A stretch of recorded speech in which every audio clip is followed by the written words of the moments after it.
A gente vem aqui para São Paulo, ainda girando a nossa reportagem. Os governadores aqui da capital paulista, aqui do estado de São Paulo, aliás, Tarcísio de Freitas, e de Minas Gerais, Romeu Zema, se reuniram com deputados de olho nas articulações de 2026.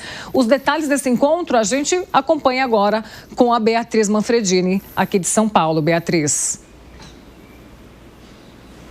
Oi, Paula, bom dia para você, para o Nonato, para todo mundo que nos acompanha aqui no Jornal da Manhã. Pois é, a gente tinha contado, né, que esses encontros aconteceriam e agora então a gente tem os resultados. O que eu posso adiantar é que o governador, nos dois eventos que ocorreram dentro do Palácio dos Bandeirantes, continuou reafirmando a postura de que vai tentar a reeleição aqui pelo estado de São Paulo. No primeiro encontro que aconteceu com o governador Romeu Zema, de Minas Gerais, eles se reuniram por cerca de 30 minutos no Palácio dos Bandeirantes, um encontro a portas fechadas, e a pauta realmente foi o cenário eleitoral, tanto nacional quanto estadual, para 2026. Nessa conversa, de acordo com o que eu apurei, Tarcísio teria reafirmado a Zema que quer permanecer em São Paulo, no Palácio dos Bandeirantes, tentando a reeleição no ano que vem. Apesar disso, os dois frisaram nessa conversa a importância de que a direita esteja de forma conjunta, unida para 2026. Eles voltaram a levantar aquela possibilidade de ter mais de um nome se candidatando à presidência da República pelo espectro político no primeiro turno e depois essas forças se unirem em torno de um único nome em um eventual segundo turno.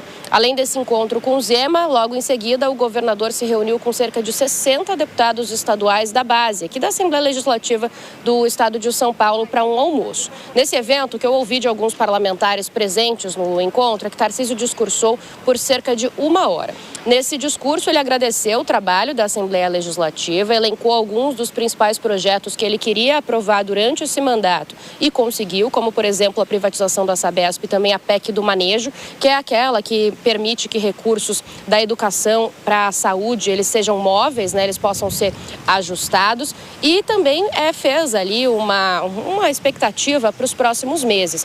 Eu lembro que esse ano, 2025, é tido como o último ano assim realmente importante para a Assembleia Legislativa e possível de aprovar projetos. Isso porque no ano eleitoral normalmente é mais difícil de conseguir pautar e aprovar algum tipo de projeto na casa. Então, para os próximos 3 meses existem alguns projetos em mente aí do governador, como por exemplo um que altera a carreira da Polícia Civil e Militar, inclusive da Polícia Civil, uma promessa de campanha dele. Então foi esse o assunto com os deputados. Uma coisa interessante é que nesse discurso dele de 1 hora, ele voltou a dizer então que pretende estar em São Paulo aqui no ano que vem, tentar a reeleição, e disse inclusive que está disponível para ajudar os deputados que queiram também se reeleger, que vai colocar esses deputados estaduais no palanque, vai participar do palanque deles então, para ser realmente um auxílio nessa tentativa de reeleição. Paula.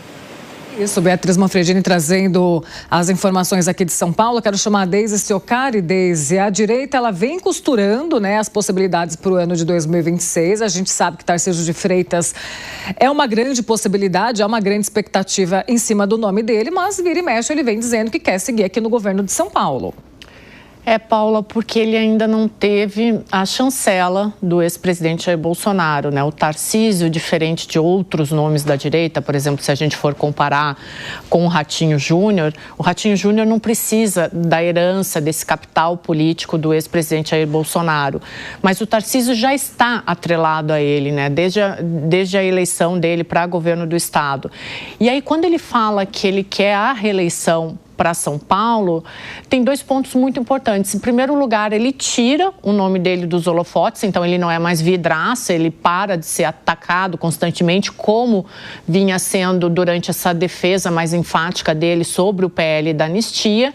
E ele pode, se ele realmente quiser essa reeleição no estado de São Paulo, a gente tem que lembrar que São Paulo é o maior colégio eleitoral do país, a maior vitrine do país. Então, se ele tenta uma reeleição e ele consegue se consolidar como um grande gestor administrativo, fazendo grandes obras e melhorando o estado, aí ele pode chegar na próxima eleição presidencial, e aí aqui eu abro um parênteses, ainda muito jovem, porque ele tem 50 anos, ele pode chegar na próxima eleição presidencial com muito mais fôlego e muito mais vantagem competitiva. Então, se a gente for olhar hoje, e aí, de novo, aqui nessa semana, estrategicamente, faz muito sentido para ele dizer que ele quer a reeleição no Palácio dos Bandeirantes. nesse retrato. Agora aí, né, Deise, também a gente tem que estar de olho nos possíveis adversários. Fala-se em Alckmin, Haddad, talvez Márcio França e por aí vai. São nomes que também são ventilados para o governo do estado de São Paulo.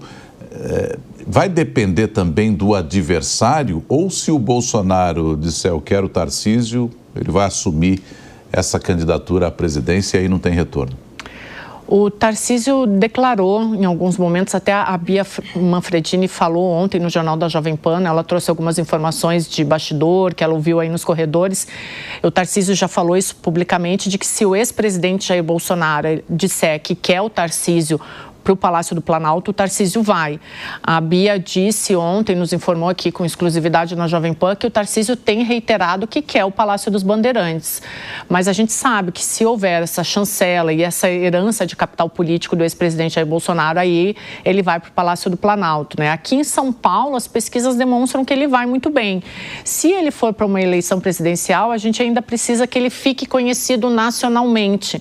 E aí isso com a herança do ex-presidente Jair Bolsonaro fica muito mais fácil, né, Nonato?